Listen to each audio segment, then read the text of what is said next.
estar de volta. Ótima ser visível para a glória de Deus. Irmãos, nós estamos estudando juntos o livro de Gálatas e hoje a gente chega no capítulo 2. É um capítulo onde nós vamos dividir em duas sessões. E essa primeira parte que nós vamos ver hoje, a gente vai falar sobre dois assuntos cruciais para a humanidade, para o nosso coração, que é a unidade e a liberdade, como que o Evangelho da graça de Deus pode trazer, pode restaurar em nós essa unidade e essa liberdade. A essência do Evangelho está na unidade e na liberdade. Eu acho que todos nós aqui já ouvimos falar da Apple, certo? Quem já ouviu falar da Apple? Quem já ouviu falar do iPhone, do iPad, do iMac, do iPod? Todo mundo já ouviu falar disso. E eu não sei se você sabe, mas teve um momento em que a Apple perdeu a sua identidade. Na história, uma das maiores histórias de divisão, de quebra, de racha, por uma distorção da essência e da identidade de uma empresa, a Apple é um dos maiores exemplos de referência disso. Porque apesar de ter sido criada pelo Steve Jobs, que tinha uma visão muito inovadora, transformadora, ele queria algo revolucionário, mas algo simples.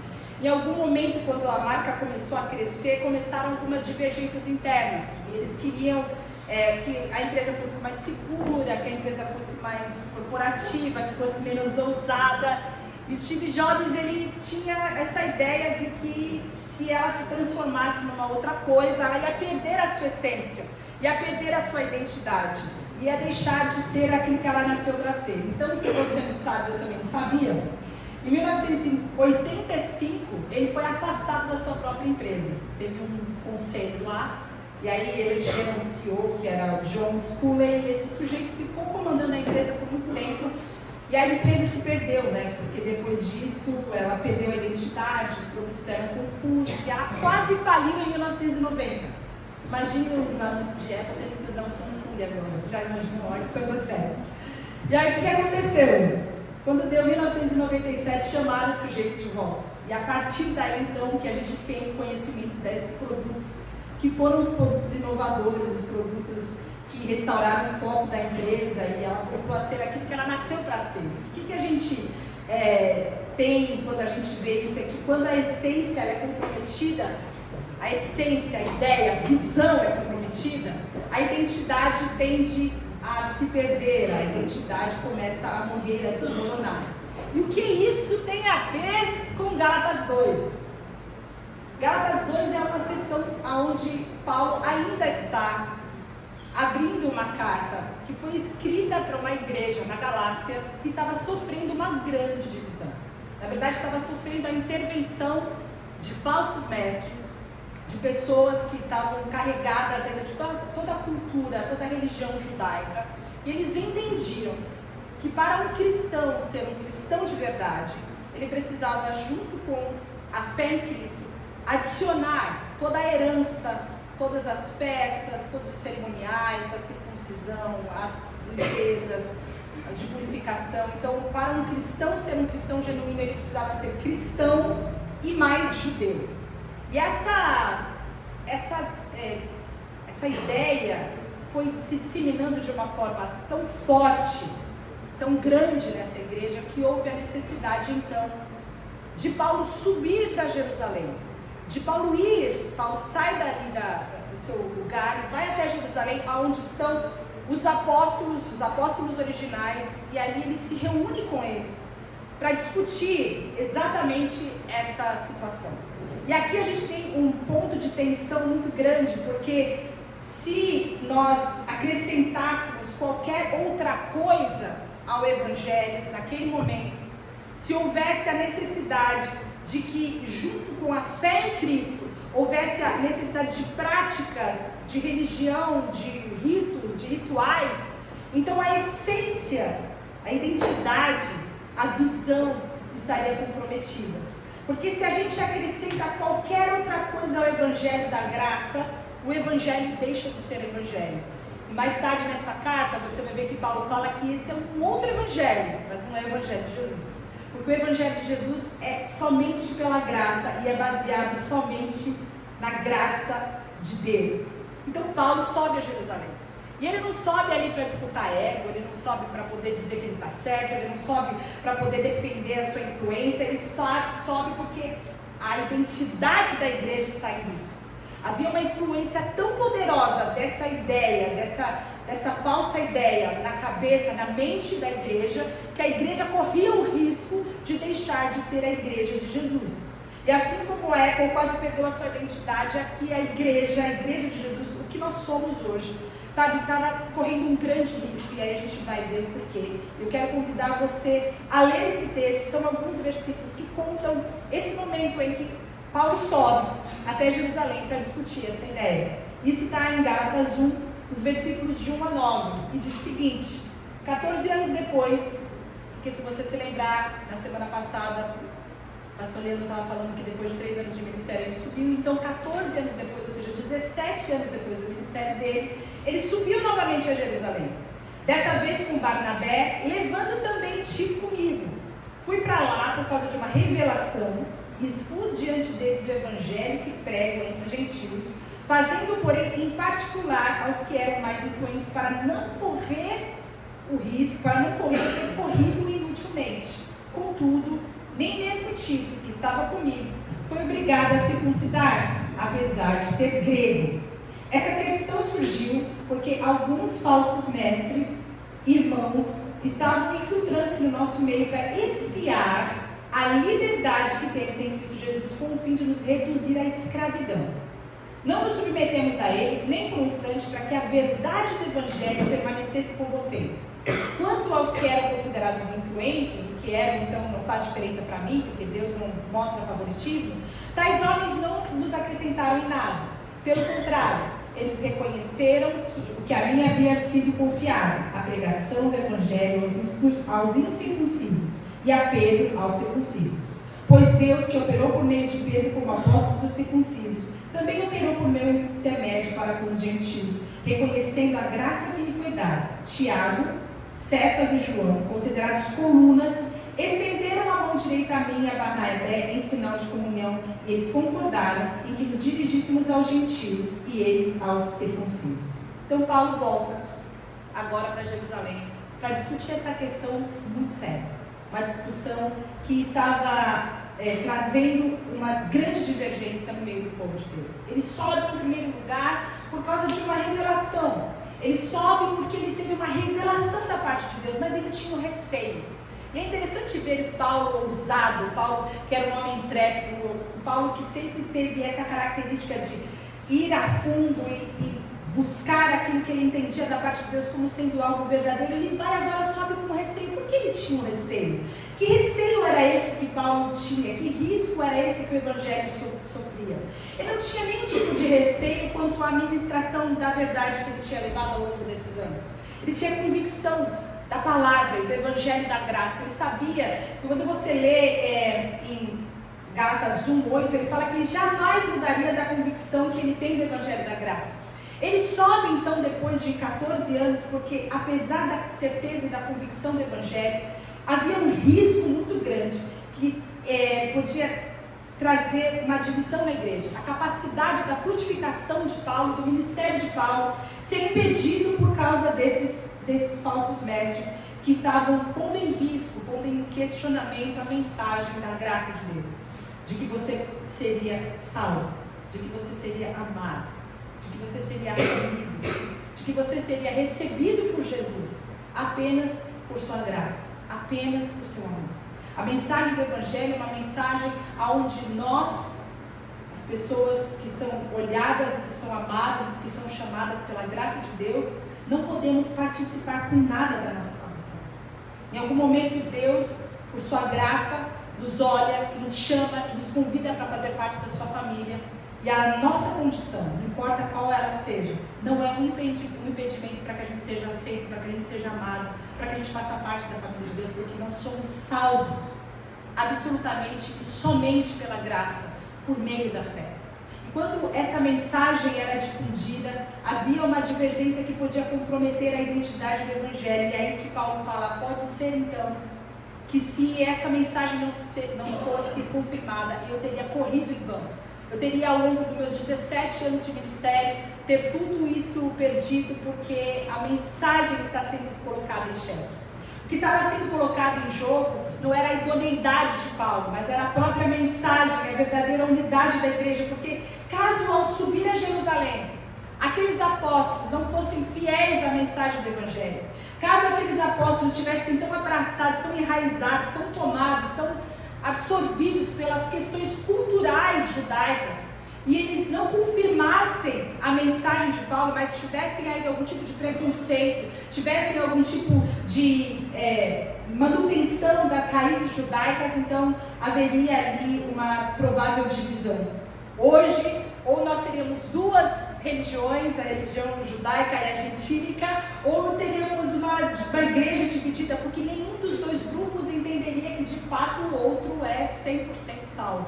E essa é uma questão visceral, porque do ponto de vista prático, se você for entender, os apóstolos permaneceram em Jerusalém, eles permaneceram no ambiente judaico, onde os judeus iam se convertendo ao Evangelho, e eles permaneciam arrastando as suas culturas. Já Paulo foi aos gentios, e aquelas pessoas, os gentios, não tinham nenhum entendimento do que era o Antigo Testamento, do que eram as práticas do Antigo Testamento.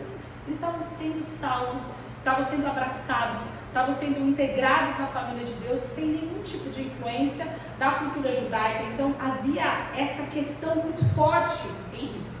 E aí Paulo chega em Jerusalém com Tito, e Tito era um gentio. Paulo leva então para Jerusalém um estudo de caso, ele vai com uma equipe missionária, vai Paulo, Barnabé e Tito.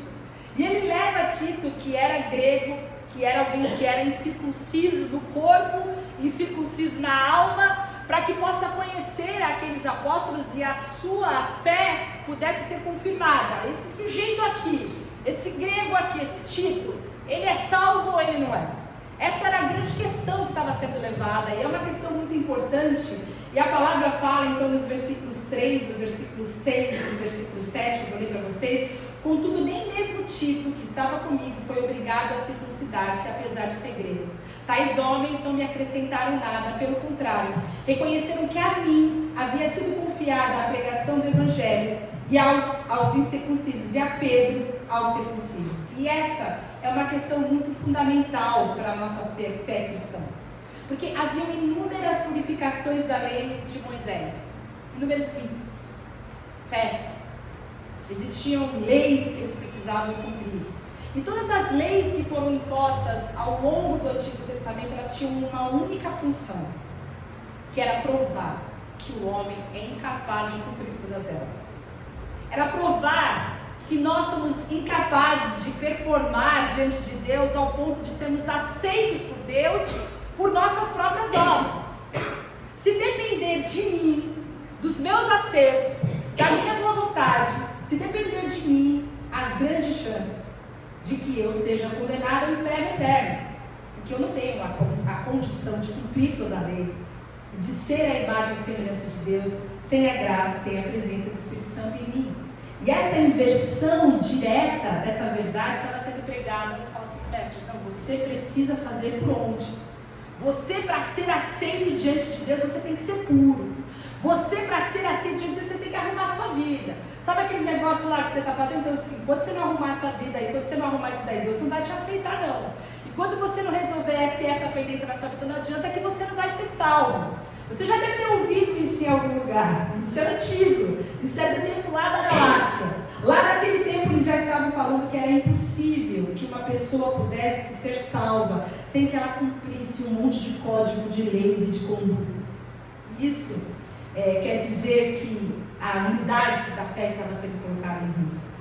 Porque unidade significa que nós vamos aceitar a todos, nós vamos aceitar qualquer um, desde que ele professe a fé em Cristo Jesus, independente da sua cultura, independente da sua cor, independente da sua raça, independente do seu status social, independente das suas opções, das suas bandeiras, das suas ideologias, dos seus partidos. Nós devemos nos aceitar mutuamente, porque o que nós temos em comum é muito mais forte, é muito mais poderoso do que aquilo que nós divergimos. E esse é um ponto visceral naquele momento na igreja. Porque se nós entendermos dessa maneira, é provável que a gente tenha muito mais em comum com um irmão nômade que está na planície da Mongólia do que com o nosso vizinho, que dirige o mesmo carro que a gente, que leva os filhos para a mesma escola que a gente, que come no mesmo lugar que a gente, mas que professa uma fé absolutamente divergente da nossa. Porque o que nos une, o que importa, é que nós tenhamos a unidade na fé.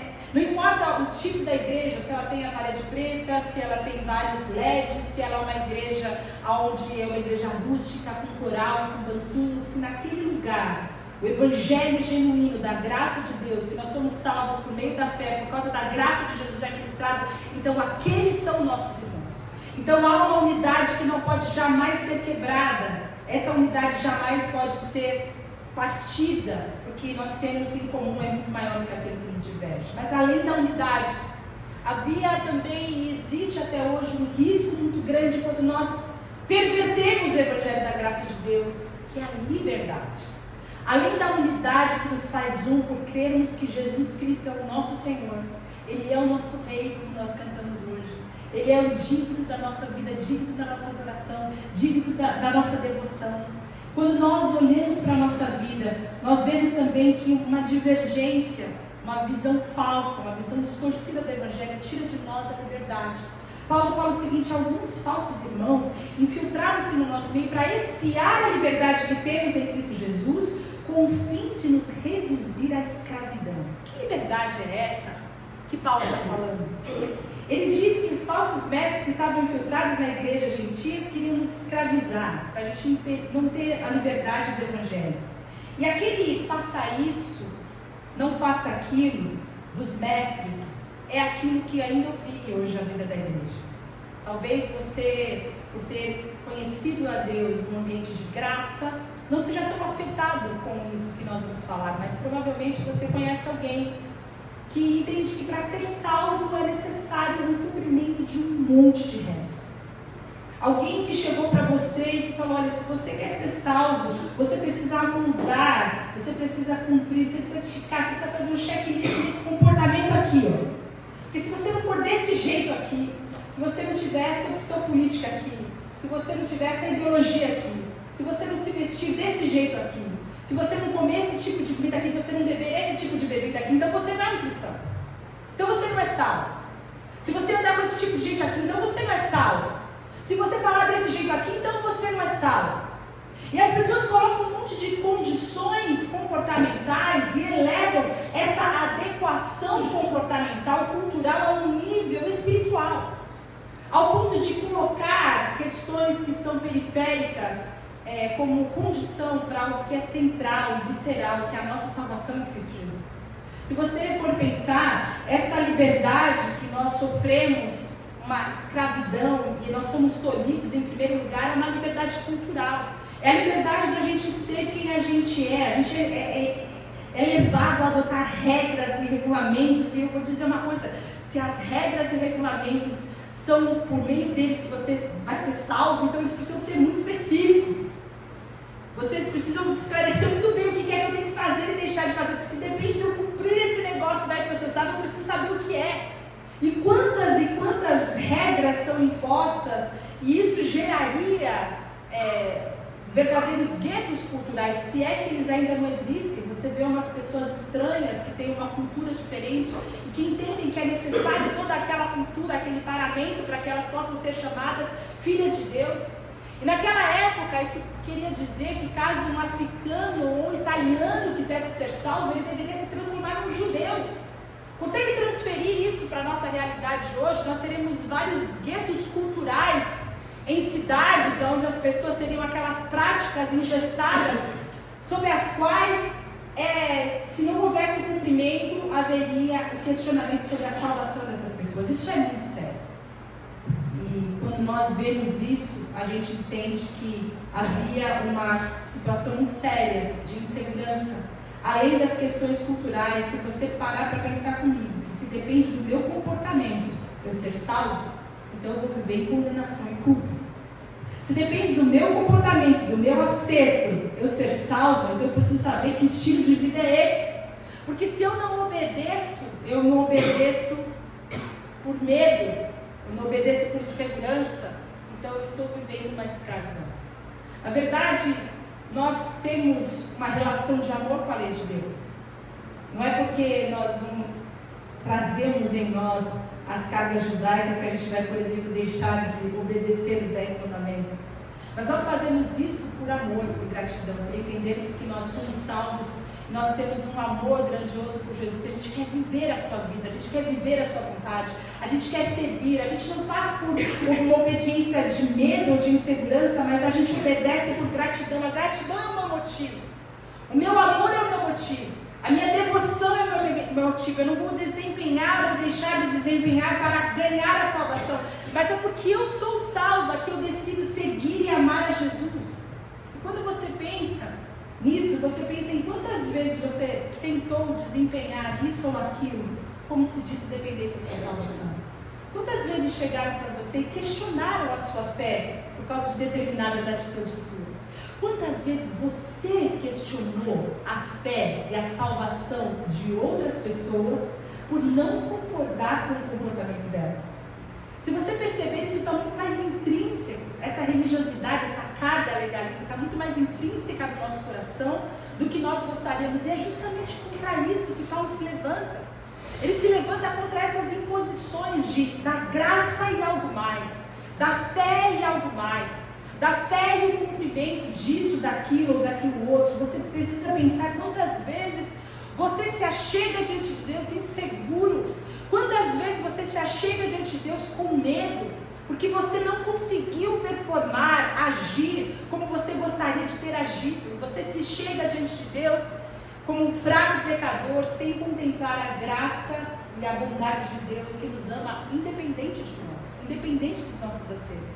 Ele nos escolheu e nos chamou assim como nós somos. Então, a principal liberdade que nós temos é uma liberdade que é cultural, uma liberdade comportamental, e é uma liberdade também emocional. Se nós entendermos e pensarmos juntos, a religião legalista, que muitas vezes é travestida de um evangelho, e muitas vezes tem até o intuito de guardar, de proteger, de gerar santidade, mas toda vez que a mensagem do evangelho condiciona a sua salvação, o seu vínculo de amor com Deus, a escolha de Deus por você, a sua escolha por meio da fé e por meio da graça, isso é legalismo e isso é um outro evangelho. Existe uma divisão muito grande entre a nossa salvação e a santidade. Nós somos salvos, nós somos aceitos, nós somos acolhidos na família de Deus como nós somos, como nós estamos. A partir do momento que nós fazemos parte da família de Deus, nós recebemos em nós a presença do Espírito Santo de Deus. O Espírito Santo de Deus dá um fruto, a presença do Espírito Santo de Deus, a presença da palavra na nossa vida, vai transformando a gente. E essa transformação é o que a gente chama de santificação. É porque a gente está em Cristo, é porque a gente é amado, é porque a gente faz parte da família que a gente começa a se transformar. Não é a transformação que gera a nossa identidade, é a nossa identidade de filho de Deus que gera essa transformação. E nós não podemos inverter esses conceitos sob pena de perverter o evangelho, sob pena de nos colocarmos numa visão de uma religião legalista. E se você olhar esse quadro aqui comigo, a religião legalista tem por base a minha performance, o quanto que eu oro, o quanto que eu jejuo, o quanto que eu leio a Bíblia, o quanto que eu acerto, o quanto que eu deixo de pecar, o quanto que eu faço bem pro próximo, quanto de dinheiro que eu distribuo, o quanto que eu dou. Essa é a minha performance, a base é essa. Você faz tudo isso, você está pronto para ir para o céu. A cultura dessa religião é que todo mundo tem que ter o mesmo jeito, a mesma aparência, o mesmo costume, e normalmente a gente exclui quem é diferente da gente. Ó, até aqui a saia tá boa, é diferente. Subiu 4 dedos para fora, não pode ser salvo mais. Ou pode beber, não pode ir no cinema. Meu pai era de um tempo que numa reunião de jovens que eles fizeram num churrasco, jogaram bola. Caíram na besteira de jogar bola, fizeram um futebol. E ele foi chamado lá na igreja principal para falar que o crente não pode jogar bola. Era da época que crente não podia ir na praia, que crente não podia ter televisão em casa. Vocês não sabem que vocês são lindos, mas existia um tempo em que as coisas eram condicionadas, o comportamento era um comportamento. Então as pessoas se dividiam em guetos. Quando você via um irmão passando com a Bíblia Rexona, você já sabia para onde ele estava indo. Já sabia o lugar que estava indo. Era um comportamento muito propício. Quem não se comporta desse jeito, se você tem um comportamento diferente, então eu não posso incluir você na minha fé, porque a minha fé não comporta a gente que não pratica tudo aquilo que eu pratico.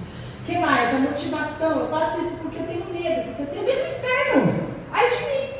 Que se eu vou fazer algo, eu vou para o inferno. Porque se eu depender de cumprir tudo esse negócio aqui, no momento que eu não cumprir, eu vou para o inferno. Isso gerava uma insegurança, porque inevitavelmente nós iremos cair.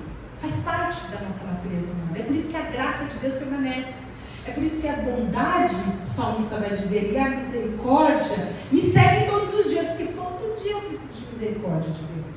Todo dia eu preciso. Ai de mim sem a misericórdia de Deus, ai de mim sem a bondade de Deus. E o resultado final de uma vida legalista é culpa, é escravidão emocional, é uma vida capenga, é uma vida de sobe e desce muitas vezes. As pessoas se afastam de Deus porque elas receberam um falso evangelho. Elas se afastam de Deus porque elas não conseguem se apresentar aceitáveis diante de Deus, justificáveis diante de Deus. Mas meu pai tem uma música que fala que ninguém diante de Deus pode se justificar. De pecador a salvo, só Cristo pode transformar. Ninguém pode. Você não vai conseguir. Eu sei que tem um monte de coisa na sua vida que você precisa acertar, mas sem Deus vai ser muito mais difícil. Se você se render ao senhorio do Senhor, se você se render a essa graça, e você viver na presença do Senhor, Ele vai te capacitar a que você viva essa nova vida, porque o evangelho genuíno é o evangelho onde o nosso acerto, o cumprimento da lei foi feito por Cristo Jesus. Jesus não veio abolir a lei, Ele não veio substituir a lei, Ele não veio quebrar a lei, Ele veio cumprir nele mesmo toda a lei. E conosco, Ele nos carregou para que nós pudéssemos receber essa vida, porque Ele sabia que nós não conseguiríamos por nós mesmos fazê-lo. E a cultura é uma cultura de unidade na diversidade, onde em Cristo nós somos um independentemente de quem somos. A gente senta numa mesa, como nós sentamos ontem para tomar café da manhã juntas, e tem uma senhora de 70 e poucos anos, com uma menina de 20 anos, que nós podemos orar uns pelos outros, nós podemos falar do nosso coração, nós podemos colocar na mesa as nossas angústias, as nossas necessidades, porque nós partilhamos da mesma fé e da unidade em Cristo Jesus.